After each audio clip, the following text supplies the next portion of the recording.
तो एक बार फिर से आप सभी का स्वागत कर रहा हूं मेरे इस नए वीडियो के साथ। यहाँ पर आप देख सकते हैं स्क्रीन पर हम बात कर रहे हैं मेष लगन वालों के लिए। और इस बार हम बात कर रहे हैं अक्टूबर के महीने के लिए। अक्टूबर का जो अब ये महीना आने वाला है ये आपके लिए किस प्रकार से बीतेगा। यहाँ पे आप अपना ये लगन चार्ट देख पा रहे हैं। लगन चार्ट आपका कुछ इसी प्रकार से बनेगा अगर हम अक्टूबर के गोचर को अप्लाई करते हैं आपके चार्ट के हिसाब से। तो यहाँ पे सबसे पहले हम ग्रहों की गोचरीय स्थिति के बारे में बात कर लेते हैं, उसके बाद इस चार्ट के हिसाब से आगे बढ़ेंगे। सबसे पहले यहाँ बात करते हैं सूर्य के गोचर की। सूर्य 17 अक्टूबर तक कन्या राशि में रहेंगे, इसके बाद इनका गोचर तुला राशि में होगा। बुध 10 अक्टूबर तक कन्या राशि में रहेंगे, इसके बाद ये भी तुला राशि में प्रवेश कर जाएंगे। शुक्र के गोचर की जहां तक बात है 14 अक्टूबर तक ये तुला में रहेंगे, इसके बाद ये वृश्चिक में प्रवेश करेंगे। मंगल 20 अक्टूबर तक मिथुन राशि में रहेंगे और इसके बाद ये कर्क राशि में प्रवेश कर जाएंगे। बृहस्पति इस बार 9 अक्टूबर से वक्री हो रहे हैं और ये वृषभ में वक्री हो रहे हैं। शनि कुंभ में वक्री हैं फिलहाल। चंद्रमा 1 अक्टूबर को आपको कन्या राशि में देखने को मिलेंगे। राहु मीन राशि में और केतु कन्या राशि में हमें देखने को मिलेंगे। अब हम बात कर लेते हैं सबसे पहले जो गोचरीय स्थिति है उसका क्या रिजल्ट आपको रहने वाला है। यहाँ हम बात करेंगे लग्नेश की, और लग्नेश से ही हम स्टार्ट कर रहे हैं वीडियो की। तो कहीं ना कहीं लग्नेश को अगर हम देखेंगे तो लग्नेश आपके मंगल हैं और मंगल 8वें घर के भी स्वामी हैं। फिलहाल अगर देखा जाए तो 20 अक्टूबर तक इनकी जो स्थिति है लगभग वो आपके 3rd हाउस में है। 3rd हाउस का जो मंगल है आपको ज़्यादा से ज़्यादा हेल्प करेगा किसी भी टारगेट को अचीव करने में, ज़्यादा से ज़्यादा मेहनत करने में। अगर आप अपनी ज़िंदगी में कोई भी ऐसी समस्या से जूझ रहे हैं जहाँ पर आपको अपनी खुद की एफर्ट लगानी है, ज़्यादा से ज़्यादा प्रयास करने, आपको फिजिकल एनर्जी आपको लगानी है, तो आप बेहतरीन तरीके से मंगल का यहाँ गोचर का फायदा उठा सकेंगे। मंगल अब 8वें घर के स्वामी, 8वें घर से रिलेटेड अगर आप कोई भी काम कर रहे हैं, जैसे रिसर्च वगैरह कर रहे हैं, अकल्ट से रिलेटेड कोई काम है या कोई जासूसी या इस प्रकार के कामों में आप हैं, तो भी आप अच्छे से अपने जो प्रदर्शन है कर सकेंगे। मंगल 3रे भाव में होने की वजह से भाइयों के साथ थोड़ा बहुत मतभेद देखने को मिल सकता है। ऐसा मंगल आपको काफ़ी क्विकली ट्रेवल करवा सकता है कभी कभी, तो आपकी ट्रेवलिंग भी लगातार होती रहेगी और आप खुद पर भी ज़्यादा से ज़्यादा फोकस करते रहेंगे। ऐसे में आपको अपनी क्षमताओं का बहुत ही बेहतरीन तरीके से यूज़ करने का मौका भी मिलेगा मंगल के इस गोचर में। यहाँ से अगर हम देखें तो मंगल 3रे भाव में आ रहे हैं तो कम्युनिकेशन को भी बहुत ज़्यादा मजबूत करेंगे। लेकिन कभी कभी ऐसा हो सकता है कि आप छोटी छोटी बातों पे गुस्सा हो सकते हैं और आप किसी भी अन्य व्यक्ति के साथ थोड़ा ठीक से पेश नहीं आएंगे इस मंथ में, और आप में उग्रता बहुत ही ज़्यादा रहेगी, एनर्जी बहुत ज़्यादा रहेगी, जिसकी वजह से आपको कुछ प्रॉब्लम्स भी आ सकती हैं, जैसे कि आपका बिहेवियर खराब हो जाना। मंगल 8वें घर के स्वामी होने की वजह से कहीं ना कहीं आपके जीवन में इस समय कोई बड़ा चेंज दे सकते हैं, जो स्वास्थ्य को लेकर हो सकता है, आपकी किसी क्रिएटिविटी या कोई अपनी स्किल्स को लेकर हो सकता है। तो यहाँ पर आपको बेटर तरीके से अपने आप को इम्प्रूव करने का मौका मिलेगा इस गोचर में। फिर यहाँ से मंगल की जो दृष्टि पड़ रही है, उनकी दृष्टि यहाँ पे आपके 6th हाउस पे है। 6th हाउस पे दृष्टि होने से ऐसा मंगल आपको आपके कार्य क्षेत्र में ज़्यादा से ज़्यादा हेल्प करेगा। अगर आपके अपने बॉस से नहीं बन रही, अपने कलीग से नहीं बन रही और अन्य लोगों से भी अगर आपको कोई दिक्कत है या आपका कोई शत्रु है जो आपको परेशान कर रहा है, तो उन मामलों में मंगल फिर भी आपको अभी हेल्प कर रहे हैं लगातार। और मंगल की ये स्थिति क्योंकि 20 अक्टूबर तक है तो लगभग आधे से ज़्यादा महीना यहाँ आपका बीतेगा 3रे भाव की जो गोचरीय स्थिति है मंगल की, इसमें यहाँ मंगल द्वारा दृष्टि डालना आप अपने कार्य क्षेत्र में बेहतर प्रदर्शन करने के लिए मजबूर रहेंगे। तो अपना प्रोफेशन में अगर कोई चेंज चाहते हैं इस समय में तो आप उस पर विचार जरूर कर सकते हैं। मंगल की दृष्टि फिर आपके रहेगी 9th हाउस पे। 9th हाउस पे दृष्टि रहेगी तो यहाँ पर मंगल आपको हेल्प करेंगे लंबी दूरी की यात्रा में, उच्च शिक्षा में और कहीं ना कहीं अपने खुद के प्रयासों से अपने लक को इम्प्रूव करने में। उसके बाद मंगल की दृष्टि यहाँ से है आपके 10th हाउस पे। 10th हाउस पे ये दृष्टि आपको ज़्यादा से ज़्यादा कैरियर में फोर्स करेगी कुछ ना कुछ नया करने में और ज़्यादा से ज़्यादा आपसे एफर्ट करवाएगी। उसके बाद मंगल जो कि आपके 4th हाउस में प्रवेश कर जाएंगे। 4th हाउस में यहाँ इनकी स्थिति नीच की हो जाएगी। नीच की स्थिति होने की वजह से यहाँ आपको कुछ समस्याओं का सामना करना पड़ सकता है, जैसे कि परिवार के साथ एक अच्छी अंडरस्टैंडिंग बनाने में आपको दिक्कत हो सकती है। इस समय अपनी फैमिली के साथ एक अच्छा कोऑर्डिनेशन आपको रखना पड़ेगा, और क्योंकि आपका अगर कोई पारिवारिक मामला है, कोई प्रॉपर्टी का लेन देन है या कुछ भी ऐसा मामला है परिवार को लेकर, थोड़ा सा आपको ज़्यादा सावधानी बरतने की जरूरत है और अपनी फैमिली को आप काफ़ी ज़्यादा डोमिनेट करते हुए भी नजर आ सकते हैं। मंगल यहाँ 8वें भाव के स्वामी होने की वजह से 8वें भाव से जरूर आप कुछ गेन एक्सपेक्ट कर सकते हो। इसके साथ साथ अगर यहाँ पर मंगल का कोई मित्र ग्रह जैसे कि सूर्य या बृहस्पति अगर आपके 4th हाउस में है तो जरूर आपको मंगल हेल्प कर सकेंगे पॉजिटिवली। यहाँ से मंगल की जो दृष्टि पड़ रही है वो आपके 7वें भाव पे पड़ रही है। 7वें भाव पे ये दृष्टि कहीं न कहीं आपके वैवाहिक जीवन में तनाव ला सकती है। आपका कोई भी ऐसा टारगेट जो कि पूरा नहीं हुआ या कोई भी ऐसी एक्सपेक्टेशन जो आपको अपने जीवन साथी से थी या आप अगर बिज़नेस कर रहे हैं तो आपके बिज़नेस पार्टनर से थी, जो कि पूरी नहीं हुई, तो आप यहाँ पे थोड़ा फ़ोकस करके चल सकते हैं। मंगल की दृष्टि आपके 10th हाउस पे रहेगी। यहाँ मंगल आपको ज़रूर हेल्प करेंगे आपके कार्य क्षेत्र में कि आपका जो भी टारगेट है उसको आप ईज़िली अचीव कर सकें अपने खुद के प्रयासों के द्वारा और अपने खुद के एफर्ट के द्वारा। मंगल की दृष्टि फिर आपके लाभ स्थान पे रहेगी जहां अभी शनि वक्री हैं। यहाँ मंगल काफी अच्छा काम करेंगे। देखिए यहाँ शनि वक्री होने की वजह से उतना ज्यादा नुकसान नहीं करने वाले और यहाँ शनि आपको डिले भी नहीं देने वाले। मंगल की यहाँ दृष्टि पड़ेगी तो वैसे अगर देखा जाए तो शनि के साथ इनकी शत्रुता है, लेकिन क्योंकि शनि वक्री है तो वक्री होने की वजह से यहाँ शनि काफी अच्छे परिणाम करेंगे और मंगल भी आपको धन लाभ या कुछ प्रॉपर्टी रिलेटेड गेन प्राप्त करने में हेल्प करेंगे। इसके अलावा मंगल यहाँ पर आपके व्यवहार को बहुत ज़्यादा उग्र बना सकते हैं और आपको अपने कुछ फ्रेंड्स के साथ भी मतभेद देखने को मिल सकते हैं इस गोचर में। इसके बाद हम देख लेते हैं शुक्र को। शुक्र आपके दूसरे भाव और आपके 7वें भाव के स्वामी बनते हैं। इनका गोचर 13 अक्टूबर तक लगभग आपके 7वें भाव में रहेगा। 7वें भाव में इनका जो गोचर रहेगा यहाँ सूर्य और बुध साथ रहेंगे। तो देखा जाए तो ये आपके मैरिज के लिए बहुत अच्छा समय रहेगा। अगर आपको एंगेजमेंट करनी है, मैरिज करनी है, तो ये समय आपके लिए बहुत ही ज़्यादा बेहतरीन साबित हो सकता है इस समय में, या अपना कोई भी अदर रिलेशनशिप जैसे है तो उसके लिए भी। यहाँ शुक्र आपको ज़्यादा से ज़्यादा हेल्प करेंगे, एक तो सोशली बहुत ज़्यादा पॉपुलर होने के लिए या अपनी जो क्रिएटिव जो स्किल्स हैं उनको बढ़ाने के लिए। और यहाँ पर शुक्र की दृष्टि क्योंकि लगन पर है तो आप काफ़ी ज़्यादा रोमांटिक भी रहेंगे इस मंथ में और खुद पर ज़्यादा से ज़्यादा ध्यान दे सकेंगे, अपनी रिक्वायरमेंट्स पे ध्यान दे सकेंगे, जो भी आपकी लग्जरी चीज़ों को लेके है, धन को लेके है, और लाइफ को काफ़ी अच्छे से एंजॉय कर सकेंगे शुक्र की इस प्लेसमेंट की वजह से। अब यहाँ पे क्योंकि शुक्र बुध और सूर्य का युति बनेगा इस मंथ में, इसलिए आपको ये कहीं ना कहीं ज़्यादा से ज़्यादा क्रिएटिव मामलों में हेल्प करेगा इस प्रकार की जो युति है, और आपको आपके एजुकेशन और अपना ज्ञान बढ़ाने में भी काफ़ी हेल्प करेगा।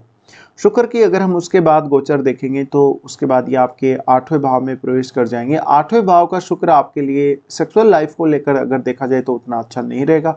पार्टनर के अलावा भी किसी और की तरफ आप थोड़े अट्रैक्ट हो सकते हो। यहाँ शुक्र की प्लेसमेंट बनेगी तो ऐसा शुक्र आपको अपने ससुराल पक्ष से और माता पिता से बेहद लाभ दिला सकता है। आपको सडन कोई धन या कोई ऐसी इनकम दिला सकता है। शुक्र की दृष्टि फिर आपके जो दूसरे भाव पे पड़ेगी जहाँ शुक्र का खुद का ही घर है। ऐसे में आपको शुक्र जरूर यहाँ पर जो लाइफ स्टाइल है उसमें चेंज करने के लिए फोर्स कर सकते हैं। आप इस समय कोई होटल वगैरह में खाना खाने जा सकते हैं या कोई ऐसी पार्टी वगैरह भी कर सकते हैं कहीं पर जहाँ पर आप काफ़ी अच्छे से एंजॉय करेंगे।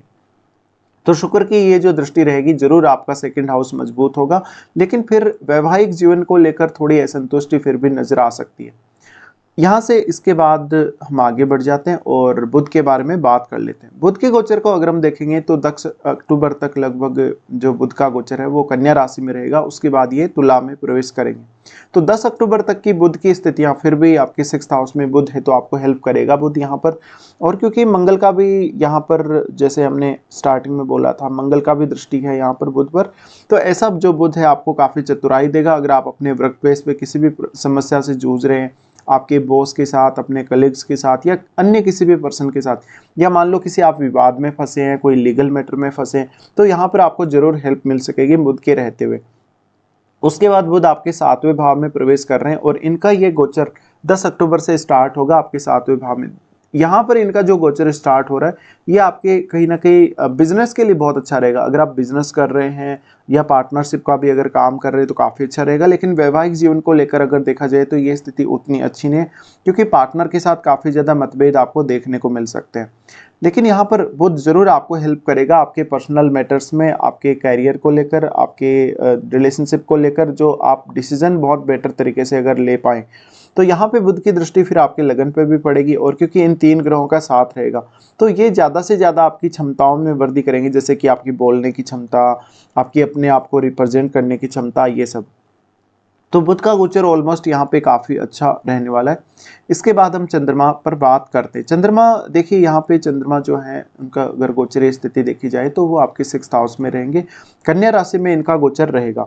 कन्या राशि में अगर हम शुरुआत में देखेंगे तो केतु इनके साथ रहेंगे और ये थोड़ा सा स्ट्रेस का समय हो सकता है आपके लिए। स्वास्थ्य को लेकर भी थोड़ी सी आपको दिक्कतें रह सकती है इस दौरान, तो यहाँ आपको थोड़ा ज़्यादा अलर्ट रहने की जरूरत पड़ सकती है। चंद्रमा की यहाँ से दृष्टि पड़ेगी आपके 12वें भाव पे, जहाँ राहु भी स्थित है, तो ऐसे में ये बहुत ज़्यादा स्ट्रेसफुल समय है। आप कोशिश करिएगा कि आपको हेल्थ की कोई प्रॉब्लम ना हो, कोई पारिवारिक दिक्कत ना हो और कोई ऐसा आपका बड़ा खर्चा ना हो जो आपने ब्लाइंडली कर दिया हो। उसके बाद चंद्रमा प्रवेश करेंगे आपके 7वें भाव में। 7वें भाव में चंद्रमा की स्थिति कहीं ना कहीं आपके वैवाहिक जीवन को बेहतर बनाएगी। आपको अपने पार्टनर से और अपनी फैमिली से काफ़ी ज़्यादा सपोर्ट मिल सकता है और ये काफ़ी अच्छा एक इमोशनल बॉन्डिंग आपके रिश्ते में क्रिएट करेगा। उसके बाद चंद्रमा की स्थिति बनेगी आपके 8वें भाव में। 8वें भाव में चंद्रमा की स्थिति आपको काफ़ी सडन गेन दे सकती है। चंद्रमा आपके 4th लॉर्ड है, तो मानसिक रूप से नकारात्मक असर फिर भी पड़ सकता है, लेकिन धन के हिसाब से या कोई भी ऐसा गेन जो आप पाना चाहते हैं लाइफ में, उसके लिए अच्छी स्थिति है। यहाँ पर चंद्रमा की दृष्टि पड़ेगी आपके दूसरे भाव पर, यानी वृषभ राशि पर, जहाँ ये अपने उच्च के घर को देखेंगे।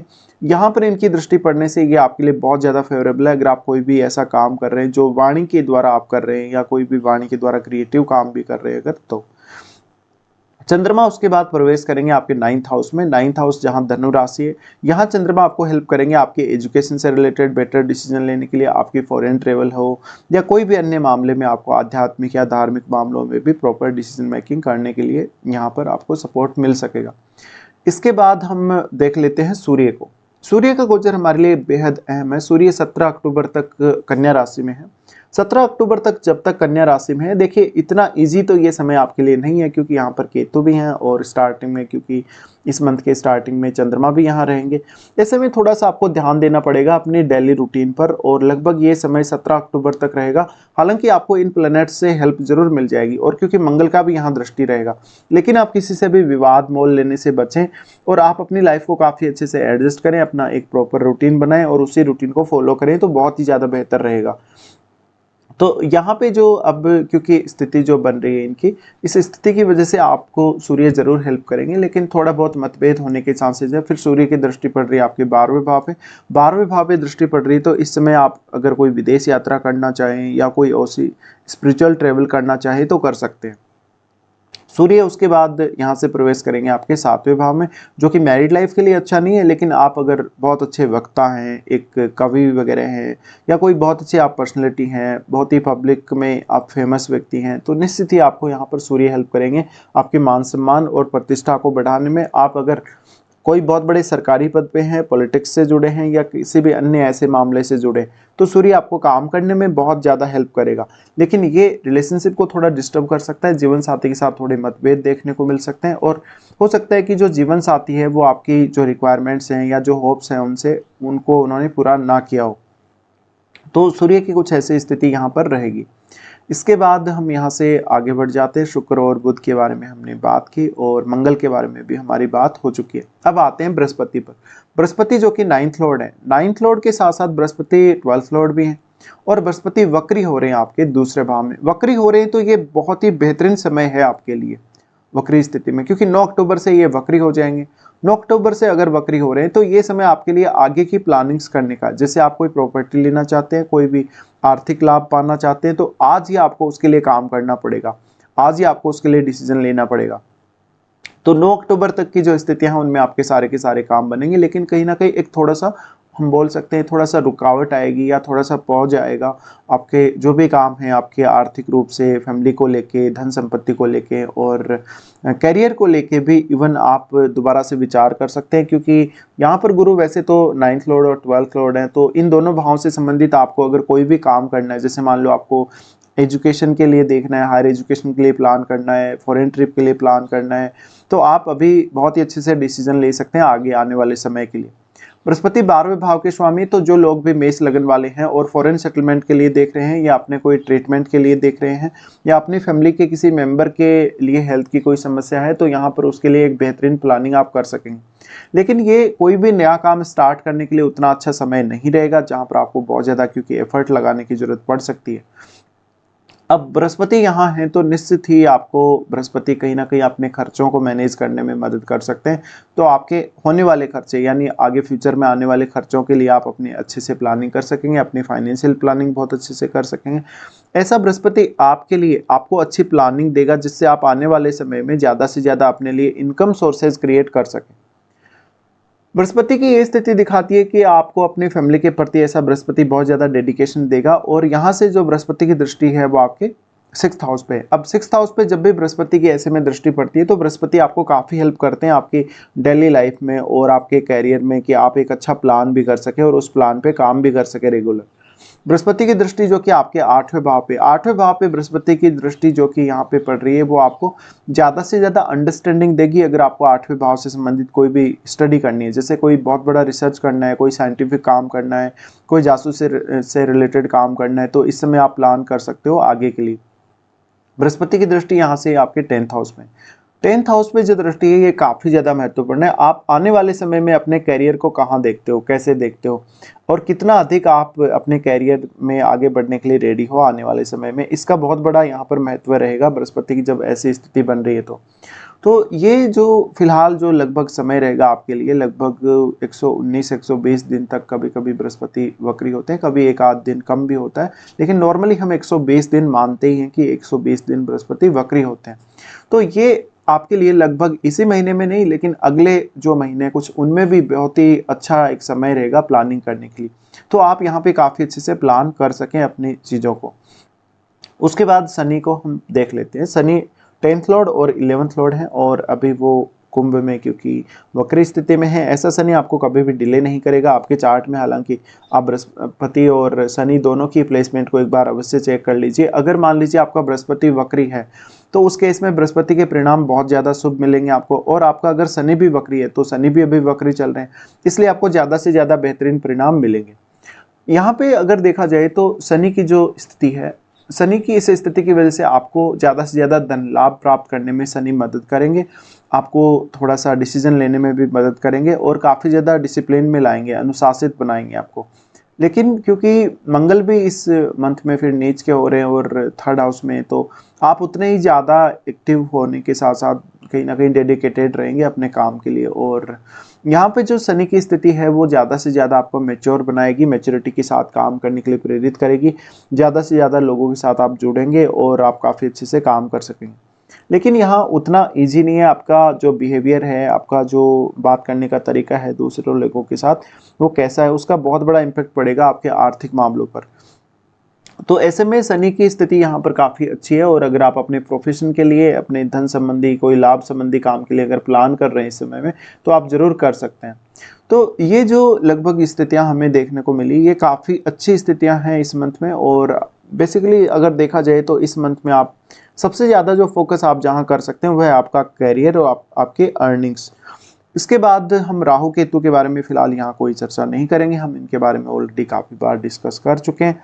आगे बढ़ जाते हैं यहाँ से, और अब बात कर लेते हैं आपके लिए कौन कौन से अच्छे दिन और कौन कौन से खराब दिन आपको इस मंथ में देखने को मिल सकते हैं। तो सबसे पहले अच्छे दिनों की बात करते हैं। अच्छे दिनों में 4, 5, 9, 10, फिर 19 से 21 तारीख तक, 24 से 28 तारीख तक और 31 तारीख, ये आपके लिए काफ़ी बेहतरीन दिन रहेंगे, जहाँ पर आप अपना कोई भी काम अच्छे से प्लान कर सकेंगे। अगर आपके किसी काम में रुकावट आ रही है, कोई भी काम बार बार कर रहे हो लेकिन हो नहीं पा रहा, या बहुत सारी समस्याएं आ रही हैं, तो आप उन समस्याओं का हल भी खोज सकेंगे। इसके बाद देख लेते हैं कौन कौन से ऐसे दिन हैं जहाँ पर आपको थोड़ी परेशानी भी सामने आ सकती है। अगर देखा जाए तो यहाँ पर जो स्थिति है, चंद्रमा का गोचर जब आपके कन्या राशि में होगा तो 1 से 3 तारीख तक, और लगभग आपको 28 से लेकर 30 तारीख तक की जो स्थितियाँ हैं उनमें थोड़ी प्रॉब्लम्स आ सकती हैं, जहाँ पर आपको अपने हेल्थ को लेकर सावधान रहना पड़ेगा, अपनी डेली लाइफ को लेकर सावधान रहना पड़ेगा। आपका अगर किसी से कोई विवाद चल रहा है तो भी आपको सावधानी बरतनी पड़ेगी। चंद्रमा का गोचर जब वृश्चिक में होगा तो 6 से 8 तारीख तक ये समय बहुत ज़्यादा स्ट्रेसफुल रहेगा। इस समय कोई भी डिसीजन लेते समय थोड़ा सा अच्छे से आपको विचार करना चाहिए, और अपने डिसीजन मेकिंग जो आपका टाइम है उसको थोड़ा समय देना चाहिए कहीं ना कहीं, या आपकी जो फोकस करने की जो प्रवृत्ति है किसी भी डिसीजन को लेने के लिए, वहाँ पे थोड़ा सा आपको ज़्यादा टाइम रिक्वायर्ड हो सकता है। चंद्रमा का गोचर जब 15 और 16 को आपके 12वें भाव में होगा, 15 और 16 को चंद्रमा की ये स्थिति आपको कोई बहुत बड़ा खर्चा दे सकती है, माता जी के स्वास्थ्य के लिए कुछ समस्याएं दे सकती है, आपके रूटीन को काफी प्रभावित कर सकती है और आपकी निर्णय क्षमता को भी प्रभावित कर सकती है। तो 15 और 16 को आप ये कोशिश करें कि आपसे कोई भी गलत फैसला ना हो और जो भी आपको फैसले लेने हैं एकदम प्रॉपर तरीके से सोच समझ कर आप आगे बढ़ें। तो ये गोचर था आप लोगों के लिए और ये लगभग हमने अक्टूबर के बारे में अभी बात की। फिलहाल वीडियो देखने के लिए आप लोगों को धन्यवाद।